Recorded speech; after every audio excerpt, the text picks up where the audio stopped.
Assalamualaikum warahmatullahi taala wabarakatuh. Perkenalkan, nama saya Kamila Tunisa dengan NIM 212101070001. Saya dari Matematika 2. Di sini saya akan menyampaikan ringkasan materi mata kuliah ilmu fikih dalam satu semester ini. Materi yang pertama ialah memahami definisi dan urgensi ilmu fikih. Fikih secara etimologi berarti paham, yang artinya menyampaikan ilmu lahir kepada ilmu batin atau faham yang mendalam. Sedangkan dalam tinjauan morfologi, kata fikih yang berasal dari kata faqiha yafqahu fiqhan yang berarti mengerti atau faham. Secara definisi, fikih berarti ilmu tentang hukum-hukum syar'i yang bersifat amalia yang digali dan ditemukan dengan dalil-dalil tafsili. Urgensi ilmu fikih dalam kehidupan sehari-hari ialah urgensitas memiliki kaidah-kaidah fikih yang nampak dari penjelasan Abu Zahra mengenai batasan ijtihad, yaitu yang pertama, ijtihad yang terkait dengan pengalihan hukum dan penjelasannya. Yang kedua, ijtihad yang berkaitan dengan penerapan hukum.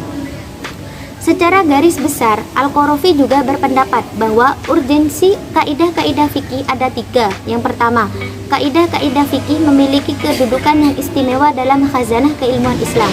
Yang kedua, dapat menjadi landasan berfatwa. Yang ketiga, menjadikan ilmu fikih lebih teratur. Materi yang kedua ialah tentang sejarah perkembangan fikih dari zaman Rasulullah hingga sekarang. Yang pertama, pada zaman Rasulullah. Pada zaman Rasulullah, fikih itu praktek, bukan suatu disiplin ilmu. Yang dijadikan acuannya ialah Al-Quran dan hadis. Yang kedua, zaman sahabat. Pada zaman sahabat, pedoman yang digunakan ialah Al-Quran, hadis, dan ijma' sahabat. Yang ketiga, zaman tabi'in. Pada zaman tabi'in mulai berkembang dengan adanya qiyas. Qiyas itu berupa menyamakan sesuatu yang tidak ada nas hukumnya. Yang keempat ialah zaman ulama.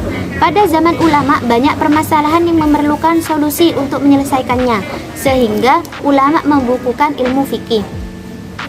Materi yang ketiga ialah aliran-aliran fikih. Yang pertama, madhab Hanafi. Aliran Hanafiyah adalah aliran yang dikembangkan oleh kalangan ulama Ahnafiyah. Dasar-dasar madhab Hanafi: yang pertama, Al-Quran, yang kedua hadis, yang ketiga fatwa sahabat, yang keempat ijma', yang kelima qiyas, yang keenam istihsan, yang ketujuh urf atau kebiasaan. Yang kedua, madhab Maliki. Dasar-dasar madhab Maliki: yang pertama, Al-Quran, yang kedua hadis, yang ketiga amalan ahlul Madinah, yang keempat fatwa sahabat, yang kelima ijma', yang keenam qiyas, istihsan, dan maslahat mursalat, yang keenam az-zara'i. Yang ketiga, madhab Syafi'i. Asy-Syafi'i dikenal meninggalkan dua bentuk madhab, yakni bentuk lama dan bentuk baru. Bentuk lama tersusun di Baghdad dan terkandung dalam Ar-Risalah, Al-Um, dan Al-Mabsut. Bentuk baru disusun di Mesir. Dari sinilah Syafi'i merubah sebagian pendapat lamanya. Yang keempat, madhab Hambali. Imam Ahmad bin Hambal menggunakan 5 sumber. Yang pertama yakni Al-Quran, yang kedua hadis, yang ketiga pendapat sahabat yang tidak bertentangan dengan Al-Quran dan hadis, yang keempat hadis mursal, yang kelima qiyas. Materi yang keempat yakni taklid, talfiq, dan ittiba. Taklid adalah bentuk masdar dari kata qallada yuqallidu taklidan, yang artinya meniru atau mengikuti. Sedangkan talfiq ialah menurut bahasa menyatukan antara yang satu dengan yang lain. Secara istilah merakap dua pendapat atau lebih dalam suatu permasalahan. Sedangkan ittiba menurut bahasa ialah menurut atau mengikuti. Sedangkan secara istilah ialah sikap mengikuti atau menerima semua yang diperintahkan atau yang dilarang oleh Allah. Yang kelima ialah sumber-sumber hukum Islam. Sumber-sumber hukum Islam ialah ada 4. Yang pertama, Al-Quran, firman Allah yang terjamin kemurniannya dan terhindar dari campur tangan manusia. Yang kedua, hadis, segala sesuatu yang diucapkan, diperbuat, atau akhlak yang pernah dilakukan oleh Rasulullah. Yang ketiga, ijma', cara untuk menetapkan hukum yang tidak diperoleh dari Al-Quran dan hadis. Yang keempat, qiyas, sesuatu yang menghubungkan kejadian yang tidak ada dalil nasnya dengan kejadian yang ada dalil nasnya, dikarenakan adanya kesamaan dalam hukum yang ditetapkan. Materi yang keenam ialah sejarah 4 madhab dan perkembangannya serta sebarannya. Yang pertama, madhab Hanafi. Sejarahnya, madhab Hanafi merupakan madhab yang paling tua di antara 4 madhab Ahlussunnah wal Jamaah yang populer. Madhab ini didirikan oleh Abu Hanifah Nu'man bin Thabit. lahir di Kufah, Irak pada tahun 80 Hijriah. Seorang ahli fikih keturunan Persia yang kemudian menetap di Irak. Perkembangannya, dasar yang dipakai oleh mazhab Hanafi adalah Al-Quran, hadis, ijma', qiyas, dan istihsan.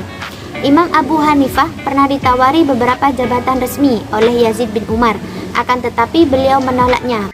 Pada masa dinasti Abbasiyah, Abu Ja'far pernah pula memintanya untuk menjadi hakim, namun beliau menolaknya dan dipenjarakan sampai beliau meninggal dunia. Sebarannya, permulaan masa perkembangannya berkat kekuasaan Imam Abu Yusuf yang menjabat sebagai hakim agung di Baghdad. Para pengikutnya tersebar di berbagai negara seperti Irak, Turki, Asia Tengah, Pakistan, India, Tunis, Turkistan, Syria, Mesir, dan Lebanon. Yang kedua ialah mazhab Maliki. Sejarah mazhab Maliki yang memiliki nama lengkap Malik bin Anas bin Malik bin Abi Amir al-Asbahi, yang biasa dijuluki dengan Imam Malik. Lahir pada tahun 93 Hijriah di Madinah dan wafat pada tahun 179 Hijriah. Dasar penetapan hukum Imam Malik ialah Al-Quran, hadis, ijma', ahlul Madinah, fatwa sahabat, khabar ahad, dan qiyas, istihsan, dan maslahah mursalah. Perkembangannya, 3 hal yang membantu perkembangan mazhab Maliki. Yang pertama ialah pemikiran beliau termodifikasi dengan baik. Yang kedua, murid beliau terdedikasi menyebarkan fatwa. Dan yang ketiga, terlibatnya penguasa dalam menyebarkannya. Yang ketiga ialah sebarannya. Mesir, Irak, Andalusia, dan kebanyakan wilayah Afrika. Penyebarannya juga menyebar ke Syam dan Hijaz, juga di beberapa wilayah Teluk. Uni Emirat Arab menetapkan ini sebagai mazhab kerajaan. Yang ketiga, mazhab Syafi'i. Sejarah. Muhammad bin Idris bin Al-Abbas bin Utsman bin Syafi'i lahir di Gaza pada tahun 150 Hijriah dan wafat pada 29 Rajab tahun 204 Hijriah. Perkembangannya, mengalami 3 perkembangan dalam ijtihadnya. Yang pertama, ijtihadnya yang disebarkan di Baghdad. Yang kedua, ijtihadnya ketika Imam Syafi'i pergi ke Mesir. Yang ketiga, murid-muridnya dan perkembangan mazhabnya. Sebarannya, Mesir, Irak, terutama Baghdad dan Khurasan, dan tersebar ke Syam, Yaman, Iran, Persia, Pakistan, dan beberapa benua Afrika. Faktor mazhab Syafi'i tersebar di Indonesia dikarenakan yang pertama, pedagang muslim di Samudra Pasai. Yang kedua, kerajaan Islam. Yang ketiga, lembaga Islam. Yang keempat, mazhab Hambali. Sejarah. Imam Ahmad bin Hambal keturunan Bani Syabani kabilah Robi'ah Adnaniyah, lahir di Baghdad pada tahun 164 Hijriah. Perkembangan.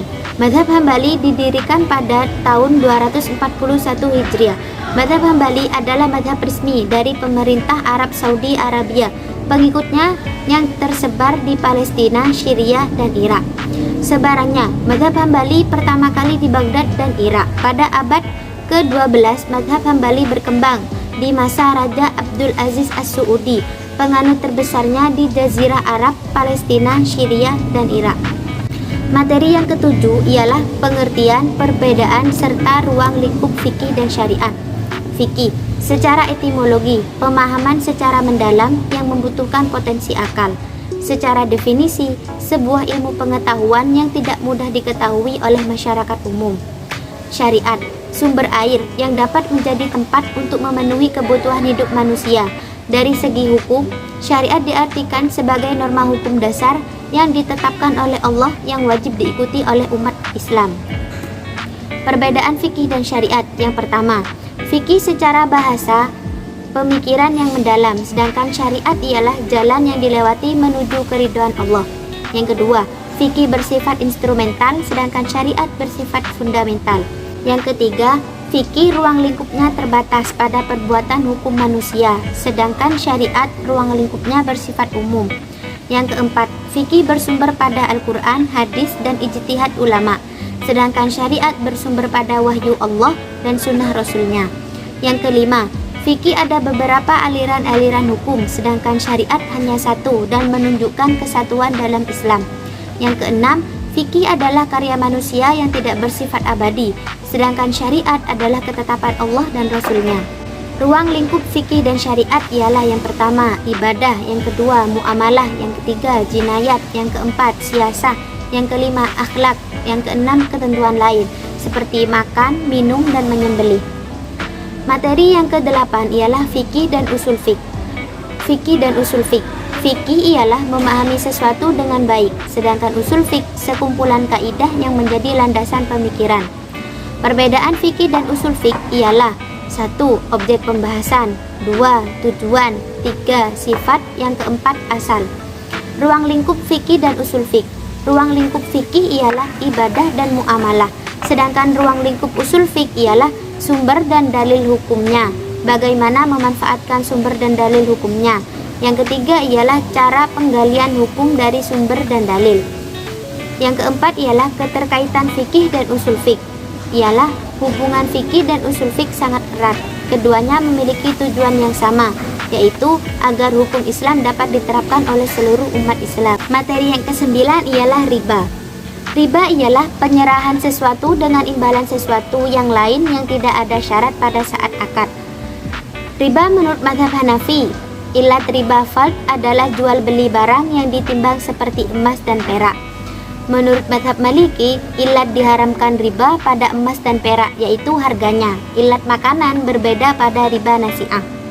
Menurut mazhab Syafi'i, ilat riba emas dan perak ditemukan dalam harga, yaitu ketika kedua komoditas itu menjadi harga. Menurut mazhab Hambali, setiap makanan itu ditimbang, sedangkan yang tidak ditimbang mengandung riba meskipun ada tambahannya. Contoh riba ialah seperti pegadaian, kartu kredit, pinjaman bank. Materi yang ke-10 ialah cadar perspektif 4 mazhab. Menurut mazhab Hanafi, cadar dalam mazhab Hanafi dihukumi sunnah yang dianjurkan, menjadi wajib jika menimbulkan fitnah. Menurut mazhab Maliki, mazhab Maliki berpendapat makruh sekalipun di luar sholat, menjadi wajib jika menimbulkan fitnah. Menurut mazhab Syafi'i, ada 3 pendapat. Yang pertama wajib, yang kedua sunnah, yang ketiga khilaful aula atau menyalahi yang utama, karena utamanya ialah tidak bercadar. Sedangkan yang keempat ialah mazhab Hambali. Menurut mazhab Hambali, hukum bercadar ialah mubah. Sekian dari saya. Wassalamualaikum warahmatullahi wabarakatuh. Semoga bermanfaat.